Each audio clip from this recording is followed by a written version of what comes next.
Hello everyone. Today we are going to talk about the third postulate of quantum mechanics, and this will be very important in implementing quantum gates, which are quantum analogs of classical gates. So let's try to understand. All right. So physical evolution of quantum systems. What does it mean?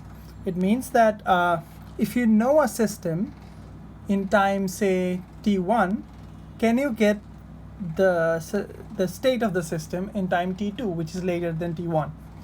All right. So how do you connect these two states at different times?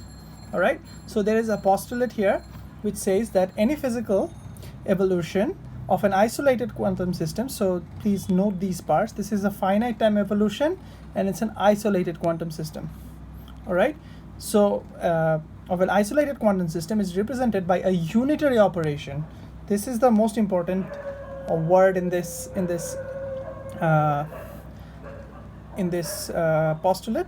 So unitary operation of the corresponding vector space of states. So what does it mean? It means that, let's say you start with a state psi, okay, and after some time it will go to some u psi, where this is a linear map, or you can think of it just as a matrix. All right. So if you have that, what we are claiming is that this u has to be a unitary operator. What does it mean? If you remember correctly from your linear algebra course, that a matrix is called unitary if in a complex vector space that u dagger is equal to u inverse. Right? Please don't mix it up with Hermitian matrices, because Hermitian matrices are like this: u dagger is equal to u. Okay, so it's not Hermitian, it's unitary. When it's unitary, u dagger is equal to u inverse, but not u. Okay, so this is the definition of unitarity. So this is a unitary matrix. So what does it imply? It implies that u dagger u is equal to u dagger is equal to identity, right? Because u is equal to u inverse, and when you multiply u with u inverse, you should get identity. All right. So now, why my physical system has to evolve in a unitary manner, right? That can be a good question. So now let's try to understand the motivation behind it. So if we want to let's say that at time t0,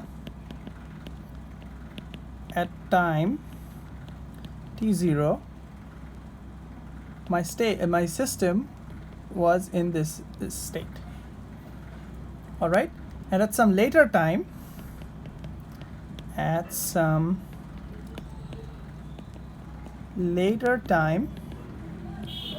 t, your system is at psi t. All right, then what is the connection? The connection is psi. From the postulate, we can say that psi of t is some u times psi of t0, right? This is what the postulate says, is that their connection is connected by a linear map u, and u is an unitary operator. Why do we need unitarity now? Let's check that. At time t0, the norm of my state vector, as we know from before, that it was 1, right? This is by definition. I mean, a physical system should be represented by a unit normed vector. Now, if we evolve in time, we still expect it to be a physical system. So we expect the state of the system at some later time should still be unit normed. All right.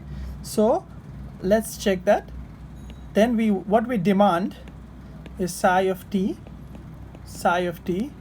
is equal to 1. We demand this because it should still be a physical system after some time, right?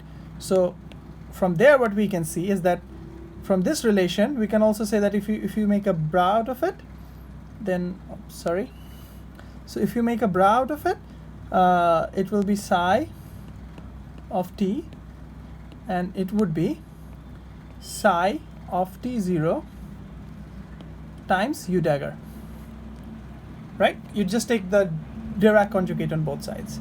So this equation can be written something like this: psi of t0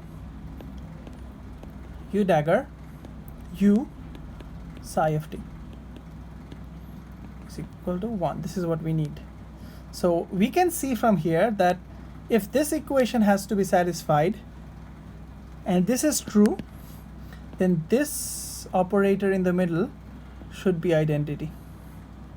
All right, this is the reason, and this is only true if u is unitary. All right, so this is the reason we want physical time evolutions to be unitary. All right, because we want the physical system to remain physical. There is another good motivation behind it. Let's say that let's say A and B were orthogonal. All right, so after some time B will go to UB and A will go to UA. That implies bra A will go to bra A u dagger. All right, so now what it implies is that after some time it will be like u dagger u b, the inner product between A and B, right? And if u is unitary, that implies that this is nothing but A times B, I mean the inner product between A and B, and this is equal to 0. So what does it imply? It implies that if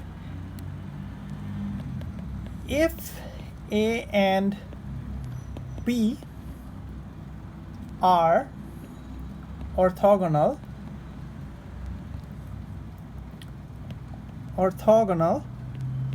to each other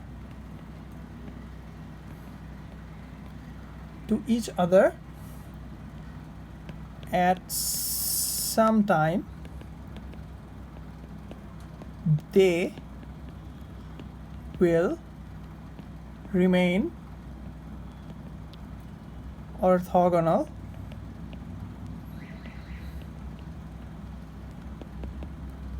to each other at later times. All right, so these two are the very important properties that is only possible because you have unitary time evolution, and you will see in the upcoming videos where your quantum gates will be unitary operators. All right, and then we will use these properties, and you will see that those will actually represent physical systems, and these will be implemented in quantum computing. All right, so I hope you are clear with the idea that a time evolution, that means if you know the state at some time, and if you want to know it at some later time, it will be connected by a unitary operator. And the reasons are, I mean, the norm will be preserved of the vectors, and orthogonality will be preserved of the vectors. All right, and these will be very important for physical systems. So please try to understand these properties very well, because you will be using it almost like every day. Okay, so thank you so much for your time.